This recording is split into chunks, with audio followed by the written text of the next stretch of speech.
आज का जो क्लास है, जो अध्याय हम पढ़ने वाले हैं, जो चैप्टर्स पढ़ने वाले हैं, वो चैप्टर्स का नाम है, अध्याय का नाम है संबंध और फलन। तो प्यारे से बच्चों, आपको पता है मेरे भाई, मेरा बाबू, कि टोटल 13 चैप्टर है, जिसमें से सबसे पहला चैप्टर तुम्हारा क्या आ रहा है? संबंध और फलन। तो आज के क्लास में जो हम लोग पढ़ने वाले हैं मेरे भाई, आज के क्लास में जो हम लोग पढ़ने वाले हैं, वो टॉपिक कौन कौन से हैं? क्रमित युग्म, कार्तीय गुणन, और तीसरा है संबंध। और मैंने आपसे वादा किया है कि जो लड़का 11 में नहीं पढ़ा है, बहुत ज्यादा परेशान नहीं होना है, घबराना नहीं है तुम्हें, क्योंकि मैं जीरो से उठाऊंगा तुम्हें, बहुत प्यार से पढ़ेंगे। और मैं तुम्हें थोड़ा सा एक बताना चाहता हूं कि पूरे आपके 13 चैप्टर में ये एक पहला चैप्टर, एक लौता चैप्टर है जो पूरा का पूरा थ्योरेटिकल है। थोड़ा सा अपने अंदर पेशेंस रखना मेरे भाई, थोड़ा सा क्या है, थ्योरेटिकल है, तो थोड़ा सा समझने में प्रॉब्लम होता है, लेकिन मैं आपको गारंटी देता हूं, मैं पूरी कोशिश करूंगा कि एक एक चीज को, एक एक टर्म को मैं तुम्हें समझाऊंगा। ठीक है? हाँ, ठीक है मेरे बच्चे, बहुत बढ़िया, शाबाश। तो आज हम क्या क्या सीखने वाले हैं जरा देख लो। आज हमें क्या सीखने वाले हैं? क्रमित युग्म। सबसे पहला क्रमित युग्म, जिसको इंग्लिश में कहते हैं ऑर्डर पेयर। कार्तीय गुणन, जिसको अंग्रेजी में हम लोग कहते हैं कार्टेशियन प्रोडक्ट। तीसरा है संबंध, यानी रिलेशन पढ़ने वाले हैं, संबंध के प्रकार यानी टाइप ऑफ रिलेशंस पढ़ने वाले हैं मेरे भाई। ठीक है? तो हमें इतने टॉपिक आज कवर करने हैं किसी भी कीमत पे। अब थोड़ा सा प्रकरण देख लेते हैं कि आखिर इस चैप्टर में क्या क्या है ना? इस पूरे चैप्टर में हमें क्या क्या पढ़ना है, क्या क्या टॉपिक है, कितने एक्सरसाइज है, कितने मार्क्स का वेटेज होता है, थोड़ा इसको भी जान लेते हैं।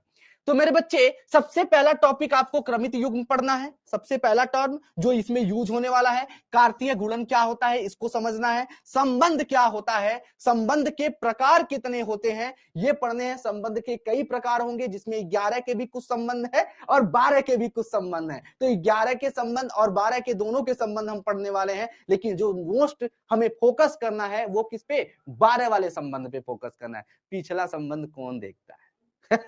तुम ही बताओ, पिछला संबंध कोई देखता है? जो गया, जो बीत गया वो बात गई, क्या ही दिक्कत है? कोई संबंध क्या जाना है? तुम ही बताओ। है? संबंध के प्रकार, उसके बाद फलन पढ़ना है। फलन, फलन क्या होता है? फलन के प्रकार कई सारे प्रकार होते हैं, 3-4, उनको भी एक एक करके पढ़ेंगे। फिर फलनों का संयोजन तथा व्युत्क्रमणीय फलन, और फिर द्विव आधारित संक्रियाएं, जिसको आप बाइनरी ऑपरेशंस करने हैं। तो इतने टॉपिक आपको कवर करने हैं। और मैं आपको बता दूं, टोटल आपके इसमें 4 एक्सरसाइज है। टोटल कितने प्रश्नावली हैं? टोटल एक्सरसाइज कितने हैं मेरे बच्चे? टोटल प्रश्नावली कितने हैं? 4। 1.1, 1.2, 1.3, 1.4, इस तरह से। अब मैं तुम्हें बता देता हूं, 1.1 एक्सरसाइज में तुम क्या है, संबंध और संबंध के प्रकार जो हैं उनसे रिलेटेड आप क्वेश्चंस करेंगे। 1.2 में आपको फलन और फलन के प्रकार से रिलेटेड क्वेश्चन मिलेगा। तीसरा क्या है? 1.3 में फलनों का संयोजन तथा व्युत्क्रमणीय फलन, इससे रिलेटेड आपको क्वेश्चन मिलेगा। और 1.4 द्विआधारित संक्रियाएं यानी बाइनरी ऑपरेशन से रिलेटेड आपको क्वेश्चंस मिलने वाले हैं। ठीक है मेरे बच्चे? तो पूरा आप एक ब्यौरा आप जानते रहिए कि क्या क्या चीजें हैं, आपके अंदर दिमाग में एक फ्लो चार्ट बना रहना चाहिए। ठीक है मेरे भाई? और मैं बता दूं वेटेज क्या है इस चैप्टर का। तो मैं बता दूं, एग्जाम के परिप्रेक्ष्य से इसमें एमसीक्यू का बहुत बड़ा रोल है। एमसीक्यू के क्वेश्चंस आते हैं। देखो, एक रिलेशन से होगा क्वेश्चन, और एक आपके क्या होंगे, बाइनरी ऑपरेशन से, और एक मतलब द्विआधारित संक्रियाएं से, और आपके एक फलनों का संयोजन, है ना, जो आप कह रहे हो उससे रिलेटेड। मतलब टोटल 3 से 4 क्वेश्चन होते हैं, जिसमें से 2 क्वेश्चन आपके क्या होते हैं, एमसीक्यू में 1-1 मार्क्स का होता है, और एक क्वेश्चन आपका क्या है, शॉर्ट में होता है। ठीक है? एक क्वेश्चन लघु उत्तरी में होता है, लघु उत्तरी में होता है 2 मार्क्स का। तो टोटल आपके 3 से 4, 5, मतलब 5 में ऐसे रहना चाहिए। ठीक है? 4 से 5 क्वेश्चन में होता है। ठीक है? सब लोग को समझ में आ गया? डन है इतनी बात? हाँ, घबराना नहीं है मेरे भाई। तो शुरुआत किया जाए। सभी लोग एक बार जल्दी से बोलें कि हम लोग पहला टर्म सीखने के लिए तैयार हैं। पहला टर्म क्या है? क्रमित युग्म।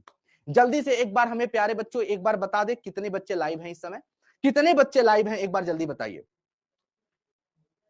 चलिए, एकदम से घबराना नहीं है भैया, इसको बंद कर दीजिए। चाचा बंद करिए, मोर चाचा ने गड़बड़ा रहा है, मतलब बाहर जा रही है ना आवाज, तो इसको समझाना पड़ता है। ठीक है, ठीक है बाबू, प्यारे बच्चों एकदम बैठ जाइए। अब एक एक चीज को हम लोग पढ़ने वाले हैं, मजा आएगा। मार डालो इन लाल लाल बंदरों को।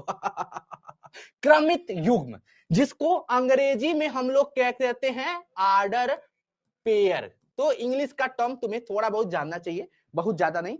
तो मैंने इसमें कुछ कहा है कि क्रमित युग्म दो तत्वों से बना एक युग्म होता है जिसे अल्प विराम से अलग किया जाता है और कोष्टक के अंदर लिखा जाता है। उदाहरण के लिए जैसे आपको दिख रहा है एक्स कामा वाई, तो इस फॉर्म में, यानी दो आपके अव्यय होंगे, दो आपके एलिमेंट होंगे जो अल्प विराम से क्या होंगे, सेपरेट होंगे और कोष्टक में लिखे जाते हैं। किस में लिखे जाते हैं बेटा, कोष्टक में लिखे जाते हैं। तो इसी को हम लोग क्या कहते हैं, क्रमित युग्म कहते हैं। क्या कहते हैं मेरे बच्चे, क्रमित युग्म कहते हैं मेरे भाई, क्रमित युग्म कहते हैं। क्या इतनी बात समझ में आ रही है? क्या इतना बात तुम्हारे दिलों और दिमाग में गया कि क्रमित युग्म क्या होता है? दो पेयर में होते हैं, दो जुड़वा भाई एक साथ रहें और कोष्टक में बंद हो, उसी को कहते हैं क्रमित युग्म। चलो, सबसे पहली चीज, कोई पढ़ाएगा नहीं इतनी छोटी चीज, मैं इतनी छोटी चीज से लेकर चल रहा हूं, ठीक है, घबराना नहीं है। दूसरा है कि क्रमित युग्मों की समानता। कब हम कहेंगे कि क्रमित युग्म बराबर हैं? दो क्रमित युग्म आपस में समान हम कब कहेंगे? दो क्रमित युग्मों की समानता का कारण क्या है, क्या रीजन है, कब हम कहेंगे? तो दो क्रमित जोड़े समान माने जाते हैं यदि केवल तभी यदि संबंधित पहले तत्व बराबर हो और संगत दूसरे तत्व बराबर हो। देखो, मान लिया कि तुम्हारे पास दो क्रमित युग्म है, एक ठो है, पहला है ए कामा बी, दूसरा है एक्स कामा बाबू वाई। तो अगर कह रहा है कि ए कामा बी एक क्रमित युग्म है, एक क्रमित युग्म एक्स कामा वाई है, कह रहा है ये दोनों आपस में सब बराबर हैं, ये तभी बराबर होंगे, ये तभी बराबर होंगे मेरा बाबू, ये तभी बराबर होंगे जब, यदि ये तभी बराबर होंगे जब बाबू ए जो होगा एक्स के बराबर होगा, ए जो होगा एक्स के बराबर होगा, पहला वाला पहला के बराबर और दूसरा वाला दूसरे के बराबर, यानी जो बी होगा वाई के बराबर होगा, बी जो होगा वाई के बराबर होगा, ए जो होगा एक्स के बराबर होगा, बी जो होगा वाई के बराबर होगा, तो हम कहेंगे कि ये दोनों युग्म आपस में समान है। डन है? इतनी बात समझ में आ गई? क्या ये दोनों कंसेप्ट क्लियर हो गए? अगर ये क्लियर हो गए तो इससे रिलेटेड खट दे एक क्वेश्चन करते हैं। बिहार बोर्ड में आया हुआ एक क्वेश्चन, बिहार बोर्ड में एक क्वेश्चन आया, देखो कुछ पढ़ाया भी नहीं और ये देखो क्वेश्चन फंस गया। बोलो बोलो बोलो।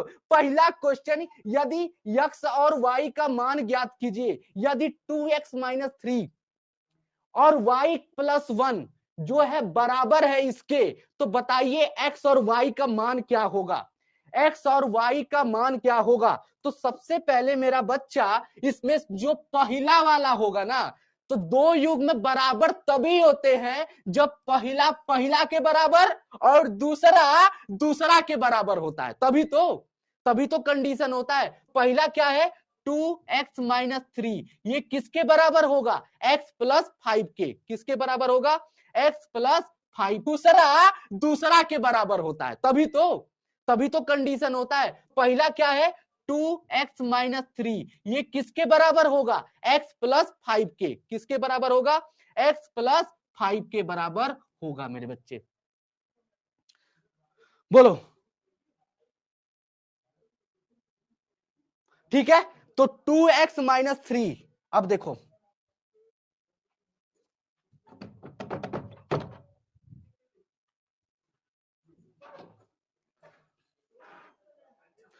2x-3 जो होगा x+5 के बराबर होगा। तो इसमें बाबू सबसे पहले इसको सॉल्व करेंगे, 2x-x इधर लेकर आएंगे 5 और -3 को उधर ले जाएंगे तो +3 हो जाएगा। तो 2x में से एक x जाएगा तो कितना बचेगा, x बचेगा, और 5 3 कितना हो जाएगा, 8 हो जाएगा। तो x का मान कितना हो गया बेटा, x का मान कितना हो गया, 8 हो गया।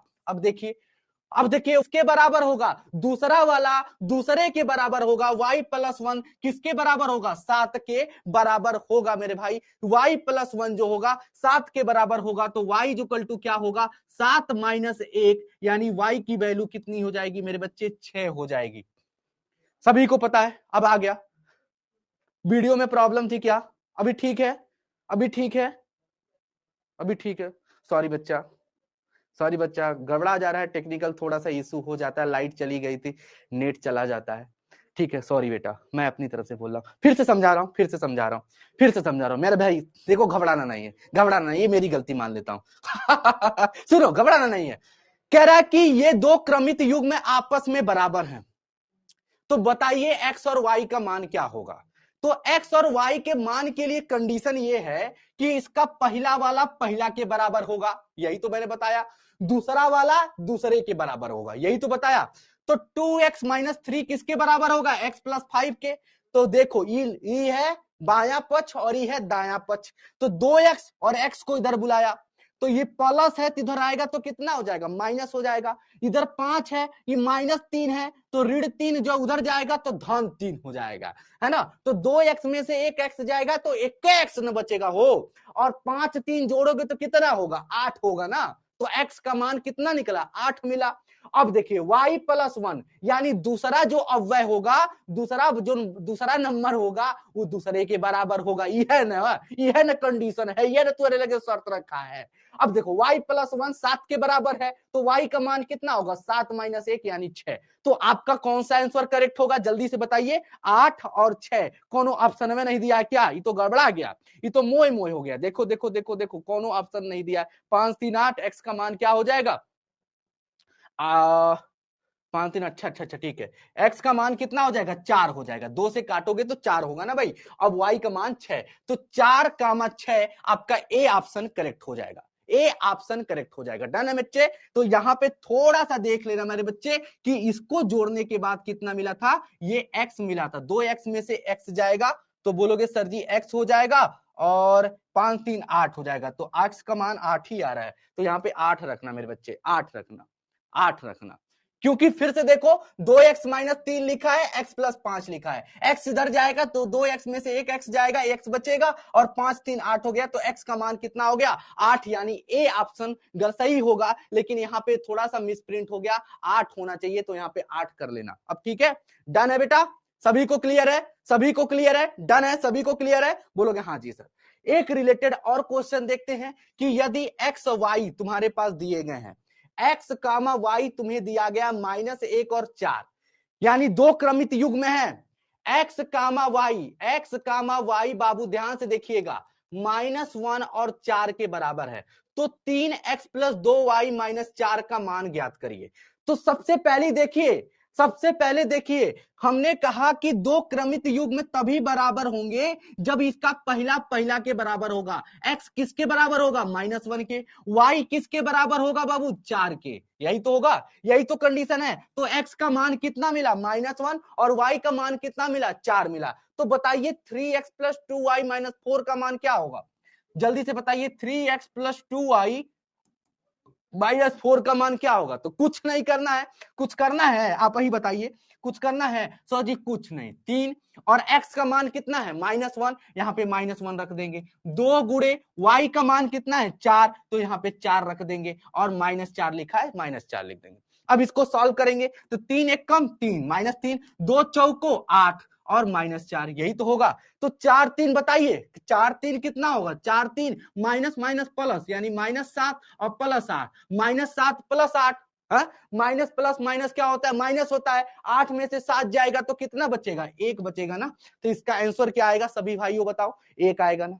सभी बताओ, क्या तुम्हारे दिमाग में गया, देख रहे हो, क्रमित युग्म से हमने एक क्वेश्चन बना दिया। हर एक कंसेप्ट को पढ़ाएंगे, हर एक कंसेप्ट से एक क्वेश्चन बना देंगे, मामला तुम्हारा फिट हो जाएगा। डन। अब बताओ, स्वाहा है, बोल बाबू, लड़का लड़की सबको समझ में है, जमन का बुढ़का पतर का मुटका सबको क्लियर है, डन डना डन स्वाहा, बोलो। अब आ जाओ कार्तीय गुणन। तो कार्तीय गुणन हमने डेमो क्लास में बताया था, लेकिन अभी फिर बताऊंगा ताकि सबको समझ में आ रहा है। अब देखो, कार्तीय गुणन ये होता है, कार्तीय गुणन ये होता है कि मान लिया तुम्हारे पास दो समुच्चय हैं दो समुच्चय हैं, का ध्यान से देखिए बाबू, दो समुच्चय। मान लिया कि एक समुच्चय है a, b, ये समुच्चय दिया है, इसको समुच्चय बोलते हैं, सब लोग जानते हैं ना समुच्चय क्या होता है। और b एक समुच्चय दिया है 1, 2। तो बताइए कि कार्तीय गुणन क्या हो। तो कार्तीय गुणन के लिए बाबू सबसे पहली चीज ये होता है, कार्तीय गुणन कुछ नहीं, दोनों समुच्चय का गुणनफल। क्या? दो या दो से अधिक समुच्चय का गुणनफल ही क्या कहलाता है? कार्तीय गुणन कहलाता है। क्या? कार्टेशियन प्रोडक्ट कहलाता है।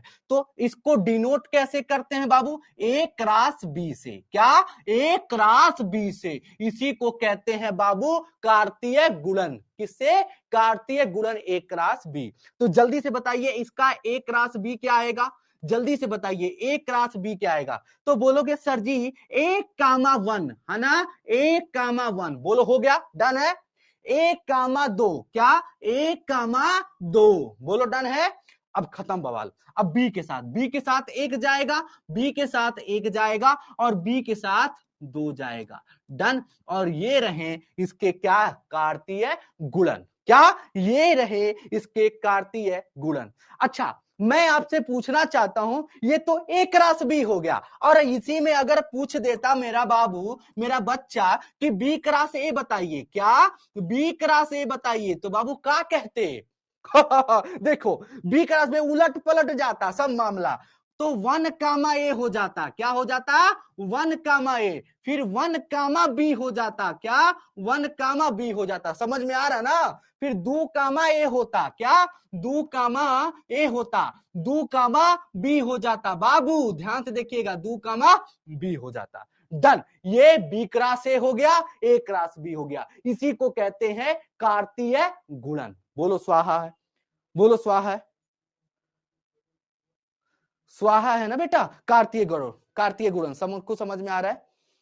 कार्तीय गुणन क्या होता है सबको समझ में आ रहा है? दो समुच्चय आपको दिए गए होंगे, दोनों समुच्चय में भैया ए क्रॉस बी, दोनों समुच्चय का गुणनफल, दोनों समुच्चय का गुणनफल क्या कहलाता है? कार्तीय गुणन कहलाता है। अब इसको इजी वे में मैं बताना चाहता हूं। मैंने बताया था फाउंडेशन क्लास में, तो सुनिए, जिसको नहीं समझ में आ रहा है थोड़ा सा पेशेंस रखो, एक पेशेंस रखो, सुनो, ध्यान सुनो, ध्यान सुनो सब लोग। देखो, मैंने बताया था, फिर से बता रहा हूं। देखो सब लोग ध्यान से सुनो, एकदम बढ़िया से। कोई अगर तुम्हारे आसपास हो उसको भगा दो। देखो, एक ए समुच्चय दिया है जिसमें 2 अव्यय हैं, 2 एलिमेंट हैं। एक अव्यय ये है कुक्कुर। क्या बेटा? कुक्कुर। कुक्कुर कैसे लिखते हैं? ऐसे ही लिखते हैं ना, जैसे भी लिखते हैं देख लीजिएगा, कुक्कुर यानी कुत्ता। और दूसरा क्या है? बिलार है। क्या है? बिलार है। क्या है? बिलार। एक समुच्चय है जिसमें बाबू 2 अव्यय हैं, 2 एलिमेंट है, एक कुक्कुर है, एक बिलार है। ध्यान सुनिएगा। और एक बी समुच्चय है, और बी समुच्चय में क्या? बी समुच्चय में क्या रखा है? एक एलिमेंट, एक खाना रखा है। क्या रखा है बाबू? खाना रखा है। और बी वाला बी में ही दूसरा दूसरा अव्यय क्या है? दूध है। क्या बाबू? दूध है। अब देखिए क्या मामला है। तो कह रहा है कि ए का बी के साथ क्या कराइए? कार्तीय गुणन कराइए। तो कार्तीय गुणन देखिए क्या होगा। जो कुक्कुर है, कुक्कुर एक बार खाना खाएगा, कुक्कुर खाना खाएगा। तो कुक्कुर खाना खा लिया, पहला अव्यय बन गया, पहला क्रमित युग्म बना। कुक्कुर दूध भी पिएगा, कुक्कुर दूध भी पी लिया। कुक्कुर कहां गया? ये लो, कुक्कुर दूध भी पी लिया। कुक्कुर दूध भी पी लिया। अब देखो, अब बिलार जो है, बिलार भी खाना खाएगी। हाँ, बिलार खाना खाएगी, बिलार खाना खा ली। हेलो, बिलार खाना खा ली। बिलार दूध पिएगी, बिलार दूध पी ली। बिलार यही है ना, बिलार दूध पी ली। तो हमारे पास ये बन गए ए क्रॉस बी कार्तीय गुणन, और यही तो होता है कार्तीय गुणन। मतलब दोनों समुच्चय का गुणनफल ही क्या कहलाता है? कार्तीय गुणन। खत्म। बोलो स्वाहा है, स्वाहा है बाबू। अब बताओ, अभी लड़का सब कह रहा है कि एक बार और, पागल तू ना। अब इसमें क्या समझाना है? देखो, कुछ करना नहीं है। जैसे मान लो ये पहला एलिमेंट है, तो पहला पहले के साथ जाएगा, पहला पहले के साथ, फिर पहला दूसरे के साथ। ठीक है, काम खत्म। ये जो दूसरा वाला है, दूसरा इसके साथ, दूसरा इसके साथ, खत्म बाबा। एक एक क्वेश्चन और लेते हैं, एक क्वेश्चन और, एक क्वेश्चन और लेते हैं, एक क्वेश्चन और। रुक जाओ बेटा, रुक जाओ, रुक जाओ, रुक जाओ कुलीन, रुक जाओ, रुक जाओ। मान लिया कि एक समुच्चय दिया है, देखो, अल्फा बीटा गामा, है ना, अल्फा बीटा गामा, है ना। बी एक समुच्चय दिया है है ना, बी एक समुच्चय दिया है। चलो इसको हम और अच्छे से समझाने की कोशिश करते हैं, है ना। चलो, खेसारी पवन, खेसारी पवन और तीसरा एलिमेंट कौन है, खेसारी पवन दिनेश लाल यादव। चलो समझ में आ गया। अब बी वाला देखो, बी वाला देखो, एक में है अक्षरा सिंह और एक में है अम्रपाली दुबे। हाँ, अम्रपाली दुबे, ध्यान से सुनिएगा। अब ध्यान से सुनिए। तो कह रहा है कि ए क्रॉस बी निकालिए। क्या, ए क्रॉस बी निकालिए, सुनिएगा ध्यान से सुनिएगा, ए क्रॉस बी निकालिएगा। अब देखिए मामला गड़बड़ाएगा कि जो खेसारी लाल यादव है एक बार किसके साथ जाएंगे, अक्षरा के साथ, ठीक है। खेसारी लाल यादव अम्रपाली दुबे के साथ, खेसारी लाल यादव अम्रपाली दुबे के साथ, डन है, बोलो स्वाहा है। अब देखो, अब देखो पवन सिंह, बहुत खतरनाक आदमी, पावर स्टार है, कहेगा हम जाएंगे, इसके पास बहुत पैसा है। पवन जाएगा अक्षरा के साथ, पवन जाएगा अक्षरा के साथ, पवन जाएगा फिर अम्रपाली दुबे के साथ। अब देखो ये लोग हीरो हीरोइन है, तो ये लोग हीरो बदलते रहते हैं, हीरो बदलते रहते हैं, हर पिक्चर में हीरो बदल जाता है, ठीक है, फिर बदलेगा। फिर आएगा कौन, दिनेश लाल यादव, कहेगा अच्छा हम सांसद हैं, रुक जाओ, रुको जरा सबर करो, मैं सांसद हूं, मैं सांसद हूं, है ना। अब देखो सांसद जी कहेंगे, देखो सांसद जी क्या कहेंगे, ये दिनेश लाल यादव अक्षरा के साथ, वाह वाह वाह वाह, है पावर में है भाई साहब। दिनेश लाल यादव भैया अम्रपाली दुबे के साथ है, दिनेश लाल यादव अम्रपाली दुबे के साथ, बस यही है क्या, ए क्रॉस बी कार्टेशियन प्रोडक्ट, बोलो स्वाहा। खत्म, खत्म ना, स्वाहा है ना। तो जल्दी से बताइए एक बार, बताइए कार्टेशियन प्रोडक्ट सबको समझ में आया कि नहीं, बताइएगा कि आपको समझ में आया कि नहीं, बताइएगा मेरे भाई, हाँ। बताइएगा, सब लोग बताइएगा समझ में आया, कार्तिक गुणन सब लोग को समझ में आया, ये दिनेश और अम्रपाली दुबे का कंसेप्ट समझ में आ गया। ये क्या भाई, स्टूडेंट रिस्पॉन्ड नहीं कर रहा है, नेटवर्क इशू है क्या, एक मिनट मेरा बच्चा ध्यान से सुनो। चलो एक मिनट मेरा बच्चा, सूख जाओ, हम लोग जल्दी से बता देंगे, सब लोग बताओगे कि समझ में आया कि नहीं, जल्दी से हमें बताइए समझ में आया कि नहीं, 100% आना चाहिए, समझ में आया कि नहीं, बताइए जल्दी से, कार्तिक गुणन आया कि नहीं पूरा अच्छे से समझ में, मेरा बच्चा सब लोग बताइए, 90%, वाह मेरा बच्चा, वाह। तो समझ में आ गया ना कार्तिक गुणन क्या होता है, कार्तिक गुणन क्या होता है सबको समझ में आ गया ना, बोलोगे हाँ जी सर। अब आते हैं नए कंसेप्ट पे, एक नोट लिखिए, हर एक कंसेप्ट देखिए, इतना पॉइंट बता देंगे ना, भगा जाओगे तुम लोग। हाँ सुनिए बाबू, ध्यान से सुनिए कि यदि ए में पी अव्यय है, अब देखिए यहां से नोट डालिएगा, एकदम दिमाग में नोट डाल लीजिएगा, यदि पी में अव्यय, यदि ए में पी अव्यय है, ठीक है, अव्यय मतलब एलिमेंट है, और बी में 4 अव्यय है ना, बी में क्यू अव्यय है, मान लिया क्यू अव्यय है, तो ए क्रॉस बी में पी क्यू अव्यय होते हैं। यही समझ में आया, इसको समझाते हैं कि मान लिया कि कोनो समुच्चय ए है, उसमें संख्या जो दिया है पी है, कोई संख्या क्या है, पी है। मान लिया एक बी समुच्चय है, बाबू ध्यान से सुनिएगा, एक बी समुच्चय है और बी समुच्चय में कुल क्यू संख्या है, तो आपसे क्वेश्चन पूछा जा रहा है, आपसे क्वेश्चन पूछा जाए कि बताइए कि ए क्रॉस बी में कितनी संख्याएं होंगी, तो बोलोगे पी क्यू, क्या होगी, पी क्यू संख्या, मतलब दोनों का संख्याओं का गुणा कर दोगे, समझ में आ गया, ठीक है मेरा बच्चा। एक मिनट, एक क्वेश्चन कराएं मेरा बच्चा, सुनो, मान लिया कि एक समुच्चय है जिसमें लिखा है 1 2 3, सब लोग बताइएगा, आप ही लोग बताइएगा, बी एक समुच्चय है जिसमें है ए बी सी डी। चलिए हम आपसे क्वेश्चन पूछते हैं कि आप बताइए कि ए क्रॉस बी में कितनी संख्याएं होंगी, ए क्रॉस बी में अव्ययों की संख्याएं बताएं। एक राशि में कितने अव्यय होंगे? जल्दी से हमें कमेंट करके बताएं, जल्दी से हमें कमेंट करके बताएं मेरा बच्चा, जल्दी से कमेंट करके बताएं मेरा बच्चा, सभी लोग कमेंट करके बताएं। बाबू, लड़का, सब लोग बताएं मेरा बच्चा। सभी लोगों को समझ में आ रहा है? बाबू कहोगे सर जी कि ए वाले में, ए समुच्चय में टोटल संख्या कितनी है? सर जी 3 गो। कितने? 3 गो। बाबू बी में कितनी संख्या है? बी समुच्चय में कितनी संख्या है? बोलोगे सर जी 4 गो।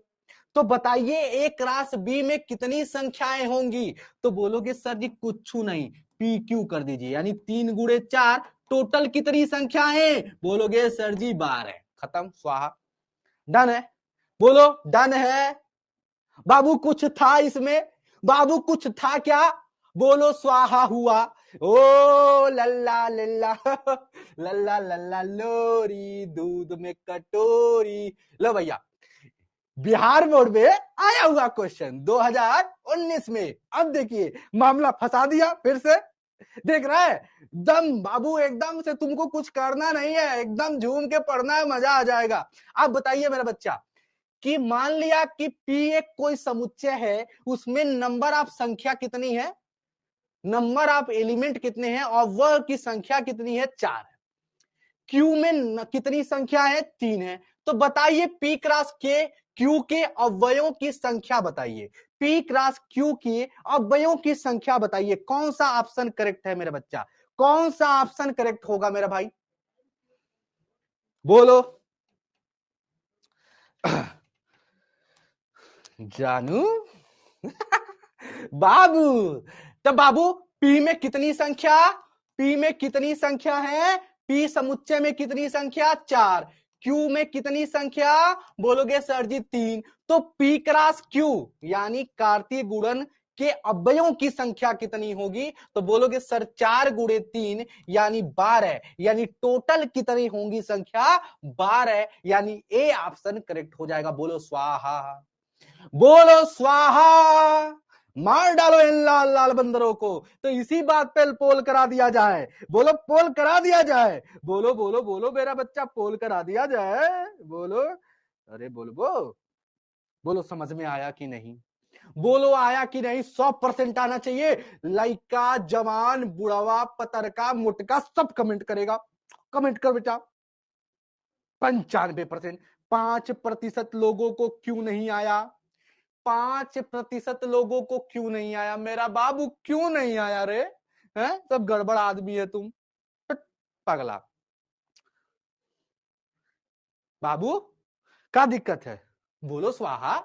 अब क्या इसमें कुछ बताना था? अब बताओ, इतना नहीं जानोगे तो कैसे कैसे काम चलेगा? हमारा साथ दो मेरा भाई कि अगर P में चार लोग हैं, Q में 3 लोग हैं, तो टोटल पूछ रहा है P क्रॉस Q, तो इसमें टेबल ही तो पढ़ना है। पहाड़ा नहीं जानते हो? अरे चर के 4, 4 दुनिया 8, 4 तिहाई 12। बोलो स्वाहा।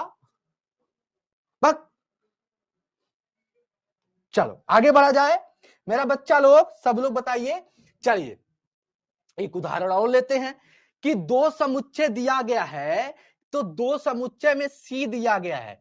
C एक समुच्चय है जिसमें दिया है 1,2,6। ठीक है, ठीक है। D एक समुच्चय दिया गया है, D समुच्चय में दिया गया है 8,3। तो बताइए, आपसे मैं पूछना चाहता हूं, जनता से मैं पूछना चाहता हूं कि C क्रॉस D में कितने अव्यय होंगे? मेरा बाबू सब लोग ध्यान से देखिएगा, सुनिएगा। C क्रॉस D पूछा है, यानी इससे कार्तीय गुणन कराना है, तो 1,8 होगा। बोलो होगा कि नहीं? सब लोग बताए, मेरा साथ दो मेरा बच्चा। 1,3 होगा। अरे एक 8 के साथ जाएगा, एक 3 के साथ जाएगा। बोलो जाएगा? अब क्या है, मामला खत्म है। अब 2 8 के साथ, 2 8 के साथ, 2 3 के साथ। बोलो होगा ना? अब फिर 6 8 के साथ, 6 8 के साथ, और 6 3 के साथ। बोलो स्वाहा। यही तो है कार्तिक गुणन। बोलो स्वाहा। बोल बाबू, इसमें कुछ था? आप ही बताइए, कुछ था? बाबू एक मान लिया कि एक, मतलब इसे कैसे समझा दें, गोला बना के, हाँ गोला बना के समझाई दे। रुक जो कुले लइका। बाबू रे ध्यान से देख, मान लिया कि 2 ठो गोला है, 2 ठो गोला है। इस सी वाला है और डी वाला है, इसमें 1 2 3 है और इसमें क्या है 8,3 है। ध्यान से सुनिएगा। तो एक सी क्रॉस डी हम ऐसे गोला से भी समझा देते हैं। तो एक 8 के साथ ज्वाइन किया, एक 3 के साथ, बोलो एक 8 के साथ एक 3 के साथ है। अब देखिए अब देखिए अब देखिए, दो किसके साथ, 8 के साथ, दो 3 के साथ, यही तो किया मैं। अब क्या मेरे बच्चा, कलर बदल देते हैं, है ना, कलर बदलते देते हैं, बढ़िया रहेगा। 3 8 के साथ, 3 3 के साथ। तो इस तरह से आपके क्या बन गए, कार्टेशियन प्रोडक्ट यानी कार्तीय गुणन निकल गया मेरा बच्चा। 3 नहीं है, हाँ 6, ठीक है, इसको 6 कर दो, कोई दिक्कत नहीं, इतना तो समझ सकते हो ना, 6,8 6,3, ठीक है, इतना समझ सकते हो। ठीक है, और कोई परेशानी मेरा बाबू, मेरा लड़का, मेरा बच्चा, मेरा बाबू, सब लोग बताइए। नहीं समझ में आया क्या? पक अच्छा, नो प्रॉब्लम है, शाबाश। तो ठीक है ना, कोई दिक्कत तो नहीं ना इसमें। अब देखो, अब देखो, अब मामला क्या है, देखो, अब हमें संबंध पढ़ने से पहले हमें एक चीज और जानना पड़ेगा, पूछिए क्या? संबंध को पढ़ने से पहले एक चीज और जानना पड़ेगा, पूछिए क्या? पूछिए क्या? हम बताएं, बता दें, उप समुच्चय, क्या? उप समुच्चय,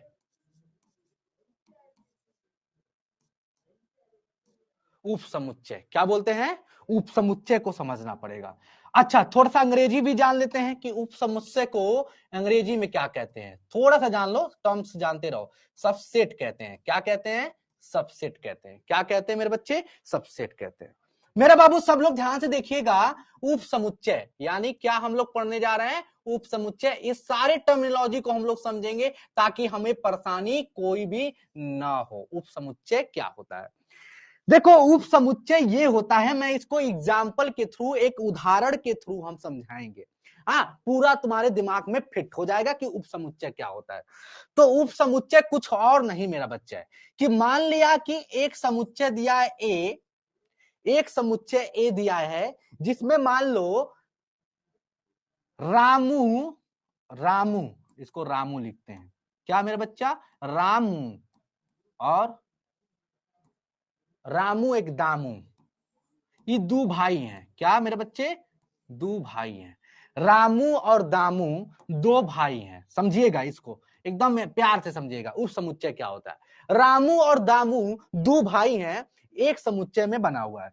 बी एक समुच्चय है जिसका इसका परिवार है पूरा, रामू दामू, और इसमें क्या है? परिवार है, एक परिवार है जिसमें बेटा रामू भी है, दामू भी है, कामू भी है, नामू भी है। मान लिया, सपोज दैट ये सब नाम है, ठीक है। तो हम ये कहेंगे कि ए जो है, ए जो है, ए जो है बी का उप समुच्चय है। क्या? इसको ऐसे लिखते हैं, क्यों? बताइएगा, कोई बताइएगा क्यों? ए जो है बी का उप समुच्चय है, क्यों बेटा? कि ए के जितने लोग हैं, रामू हो दामू हो, तो रामू ए और बी में, जो ए में है रामू और दामू, तो देखो बी में भी रामू दामू है, तो क्या हुआ? ए के जितने भी अव्यय हैं बी में है, ए के जितने भी अव्यय हैं बी में है, तो इसीलिए हम कहते हैं कि एक जो समुच्चय है बी का उप समुच्चय है। अब सब सेट, सबको समझ में आ गया? डन है? अब ठीक है, क्लियर है? उप समुच्चय पक्का 100% डन। देख रहे हो, देख रहे हो, मैथ को इजी बना दिया ना बाबू, खत्म हो गया ना। अब बताओ, इससे भी इजी हो सकता है क्या?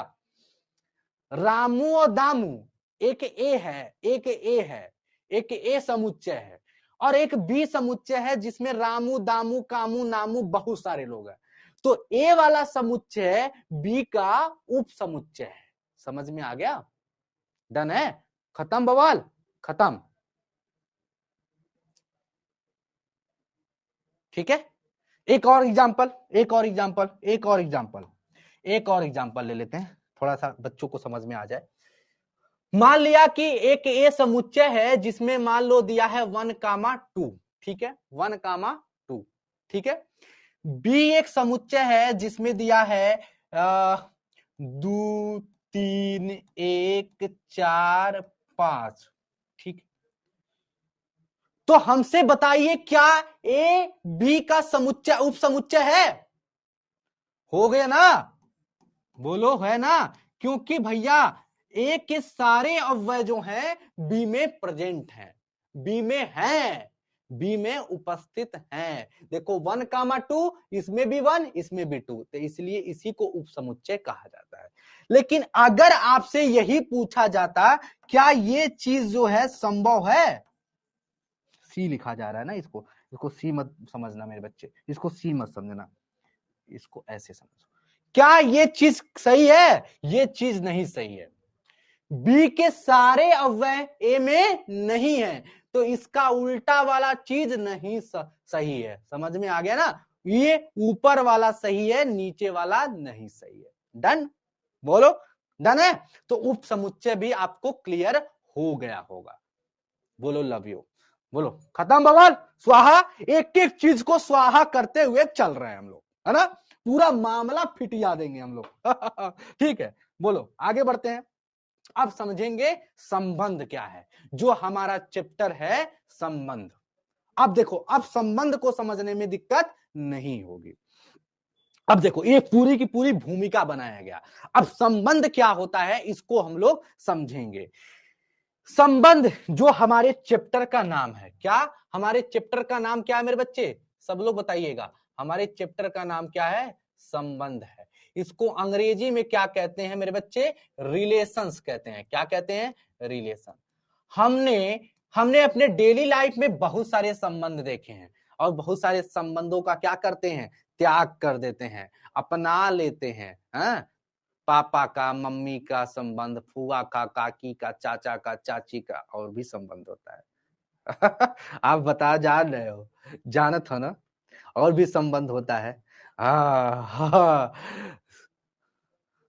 हाँ, सब जानते हो। हाँ हाँ हाँ, सब, हाँ, ठीक है ठीक है ठीक है ठीक है। तो समझिए, तो संबंध क्या होता है इसको हम लोग समझेंगे। थोड़ा सा लिखा हुआ है कुछ, थोड़ा पढ़ लेते हैं। किसी अरिक्त समुच्चय, अरिक्त समुच्चय समझ रहे हो, नॉन इम्पटी सेट, ऐसा समुच्चय जो बेटा खाली ना हो उसको बोलते हैं अरिक्त। देखो एक एक चीज को मैं बताते जा रहा हूं। अरिक्त समुच्चय क्या होता है, ये कक्षा 11 में पढ़ाया गया होगा कि ऐसा कोई समुच्चय जो खाली ना हो। तो किसी अरिक्त समुच्चय ए से अरिक्त समुच्चय बी में संबंध कार्तीय गुणन एक रास बी का उपसमुच्चय होता है। यह उपसमुच्चय एक रास बी के क्रमति युग्म के प्रथम तथा द्वितीय घटकों के मध्य एक संबंध स्थापित करने से प्राप्त होता है, और द्वितीय घटक प्रथम घटक का प्रतिबिंब कहलाता है। ऊपर से उड़ गया क्या? अब कहोगे सर जी समझी नहीं आया, ये क्या बोले है। रुको, इसको छोटे फॉर्म में लिखते हैं। देखो संबंध ये कहता है, संबंध ये कहता है, संबंध ये कहता है, संबंध ये कहता है, बस ये कहता है। ध्यान सुनिएगा कि कोई भी संबंध एक रास बी यानी कार्तीय गुणन का उपसमुच्चय होता है। क्या? कार्तीय गुणन का उपसमुच्चय होता है, इसी को हम संबंध कहते हैं। क्या कहते हैं? अब संबंध कहते हैं। जैसे अब समझो थोड़ा सा और डिटेल में, कि मान लिया कि एक समुच्चय ए है जिसमें है मान लो 1,2,3, मान लो 1,2,3। बी एक समुच्चय है 1,2, बी 1,2। तो कभी भी संबंध स्थापित करने के लिए एक बात याद रखना है कि उसमें एक कंडीशन देगा, एक शर्त देगा, एक शर्त देगा। तो मान लिया मैंने एक शर्त दिया, शर्त ये है, शर्त ये है, शर्त ये है, ध्यान से देखिएगा। अब एक एक चीज को समझते जाइए। शर्त ये है कि ए जो है, ए मतलब ए के एलिमेंट, ए के अव्यय, ए जो होना चाहिए बी से छोटा होना चाहिए या बराबर होना चाहिए। बी से छोटा होना चाहिए या बड़ा होना चाहिए, ऐसा कोई संबंध स्थापित करके बताइए। तो बताइए, हमारे रिलेशन जो होंगे इस प्रकार होंगे, ये दोनों बिंदु का मतलब होता है इस प्रकार। किस प्रकार होंगे जल्दी से बताइए। ए का जो एलिमेंट होना चाहिए, ए का जो अव्यय होना चाहिए, बी से क्या होना चाहिए, या तो छोटा होना चाहिए या तो बराबर होना चाहिए। इसका मतलब समझ पाए, या तो छोटा होना चाहिए या तो बराबर होना चाहिए। इसका मतलब होता है बराबर और इसका मतलब होता है छोटा, समझिए। एक कामा बी, तो मान लिया इसमें से एक निकाला और एक निकाला, तो 1,1 हो जाएगा। जल्दी से बताइए, 1,1 हो जाएगा, सब लोग बताइए। दूसरा क्या संबंध बनेगा, ए जो होना चाहिए बी से छोटा ही होना चाहिए। 1,2 हो सकता है, हो सकता है सर, 1,2 हो सकता है। देखो ये वाला जो है बी से छोटा है, मतलब ये पहला वाला दूसरे वाले से क्या है, छोटा है ना बाबू, बोलोगे हाँ जी सर। अब देखो हो गया, 2,1 हो सकता है क्या, नहीं हो सकता। 2,1 हो सकता है क्या, नहीं हो सकता सर, क्योंकि पहला वाला दूसरे वाले से क्या हो गया, बड़ा हो गया, तो ये वाला संबंध नहीं हमको लेना है। 2,2 हो सकता है, क्योंकि बराबर हो सकता है सर, बराबर हो सकता है। बस इतने ही संबंध स्थापित होंगे। तो सुनिएगा, अब हमको एक जरा एक बात बता दीजिए, ए क्रॉस बी क्या होगा, ए क्रॉस बी क्या होगा, ए क्रॉस बी क्या होगा, ए क्रॉस बी क्या होगा। तो बोलोगे सर जी ए क्रॉस बी 1,1 1,2 क्या, 1,1 1,2 और फिर से क्या होगा 2,1। मेरा बच्चा ध्यान से सुनिएगा, 2,1 2,2 फिर उसके बाद क्या होगा 3,1 3,2 होगा, बोलो होगा। ये हमारा ए क्रॉस बी होगा, बोलो ए क्रॉस बी होगा। और हमने संबंध जो स्थापित किए हैं वो ये संबंध स्थापित किए हैं। तो अब हमसे पूछ रहा है क्या, ये बताइए इसमें संबंध है, क्या संबंध है। तो हां, क्योंकि आर जो है उप समुच्चय है ए क्रॉस बी का। देखो है कि नहीं, सब लोग बताइएगा, सब लोग जल्दी से जोर से चिल्ला के बताइए। देखो 1,1 इसमें है, अरे है 1,2 है, 1,2 है, 2,2 है, 2,2 है, देखो है, इसलिए हमने कहा कि ये संबंध है। तो हमेशा याद रखना है कि जब अब हम जो पढ़ने वाले हैं संबंध, तो इसमें दो समुच्चय दिया गया होगा, एक ए दिया गया होगा, एक बी दिया गया होगा, ठीक है, एक ए दिया गया होगा और एक बी दिया गया होगा। इन दोनों के बीच में सबसे पहले आपको क्या करना है, ए क्रॉस बी निकाल लेना होगा, और उसके बाद जो शर्त दी गई होगी, जो कंडीशन दिया गया होगा, उस कंडीशन के अनुसार हमें एक संबंध बना लेना है। तो इस कंडीशन के अनुसार हमने एक संबंध स्थापित किया रोस्टर मेथड से, ये देखो रोस्टर विधि से। अब देखो हमने ये चेक किया कि जो आर संबंध बना है क्या ए क्रॉस बी का उपसमुच्चय है, मतलब ये वाले जो भी अव्यय या क्रमित युग्म है क्या इसमें है, बोलोगे हाँ सर, इसके जो जो भी हैं वो इसमें प्रेजेंट हैं। तो आर जो है ये क्या है, उपसमुच्चय है ए क्रॉस बी का, तो हम कहेंगे यस ये संबंध है। बताओ बात समझ में आया। तो जो संबंध स्थापित हुआ है ए और बी के बीच में, जल्दी से बताइएगा, ए और बी के बीच में जो संबंध स्थापित हुआ है, तो ए वाला एलिमेंट क्या क्या है, देखो इधर वाले जितने भी होते हैं वो ए होते हैं, तो 1 और 2 क्या क्या है मेरे बच्चे, सब लोग बताइएगा क्या क्या है। ए वाला एलिमेंट क्या क्या है 1 2 3, क्या 1 2 3, और बी वाले अव्यय कितने हैं 1,2 है, 1,2। तो देखो संबंध जो स्थापित हुआ है वो संबंध किसके किसके साथ हुआ है, 1,1 के साथ, 1,2 के साथ, 2,2 के साथ, 1,1 के साथ, 1,2 के साथ।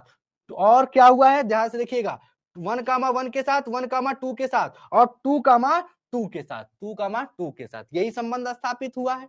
अब यहां पे सुनिए, तो ये जो हुआ है 1 का संबंध 1 के साथ है, 1 का संबंध 2 के साथ है, 2 का संबंध 2 के साथ है। अब देखिए समुच्चय ए के जितने भी अव्यय हैं, समुच्चय ए के जितने भी अव्यय हैं, इनको क्या कहते हैं जल्दी से कमेंट करके बताइए।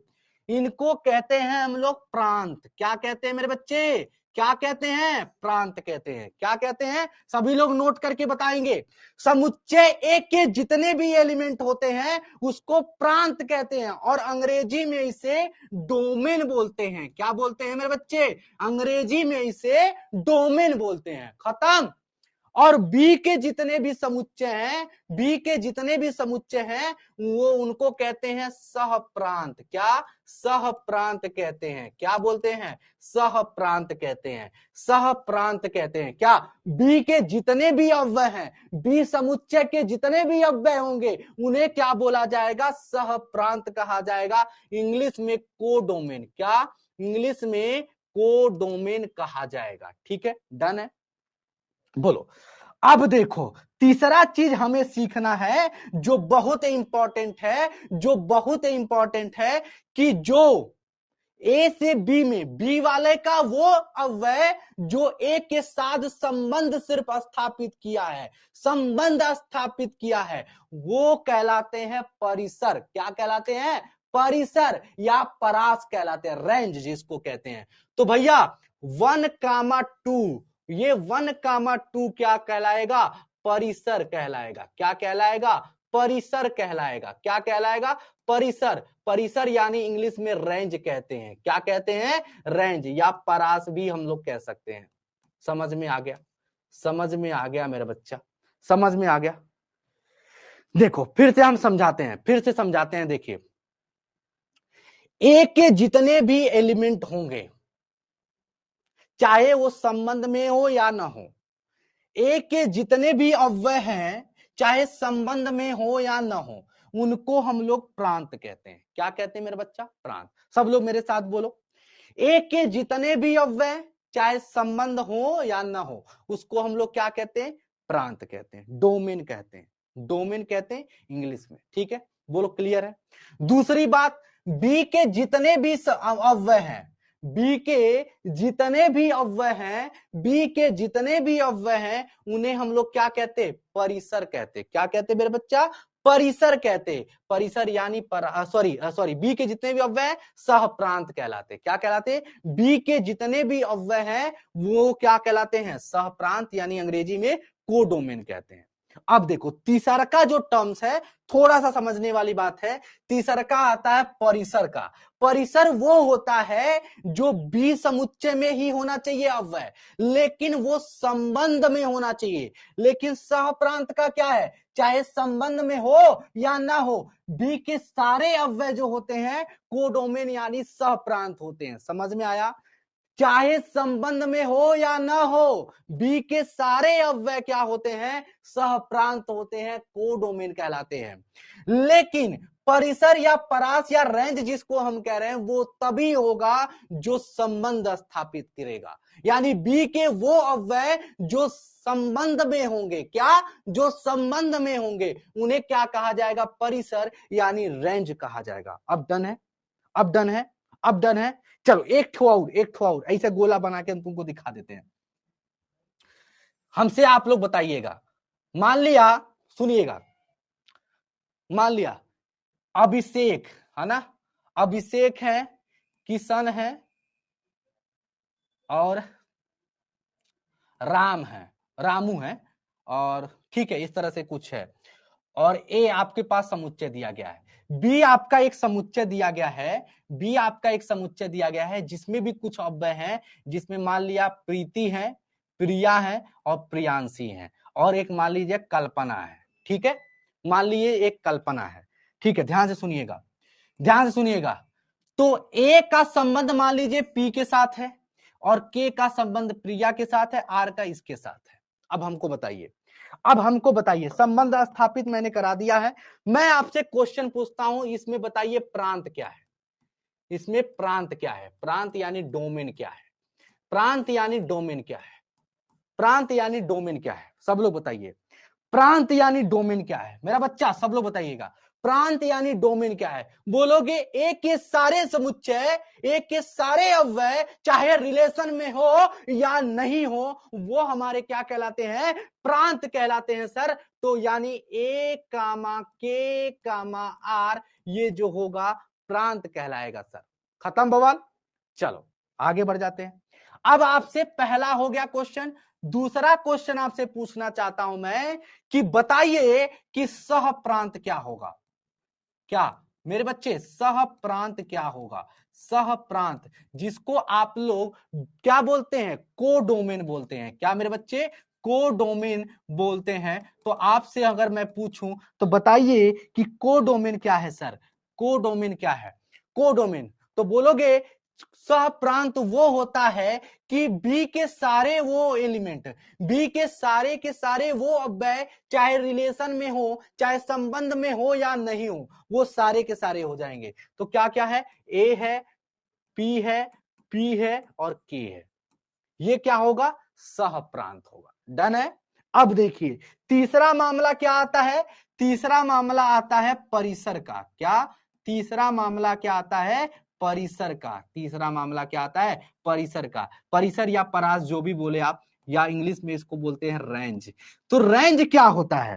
रेंज क्या होता है? जल्दी से हमें बताइए, हमें नोट करके बताइए। हमने वो बताया जो सिर्फ संबंध में हो, बी के समुच्चय के वो अव्यय जो सिर्फ संबंध में हो। तो भैया प्रीति, प्रिया, प्रियांशी है, प्रीति, प्रिया, प्रियांशी, अरे पीपी पीपी, अरे प्रीति, प्रिया, प्रियांशी, ये जो है ये परिसर है सर। ये सर परिसर है क्योंकि ये संबंध में है। कल्पना बहुत अच्छी बच्ची है जो संबंध में नहीं है, तो भैया ये परिसर नहीं हो सकती। परिसर वही होगा जो संबंध में होगा। बोलोगे सर जी पीपी पीपी पीपी पीपी खत्म, बोलो ये परिसर हो गया।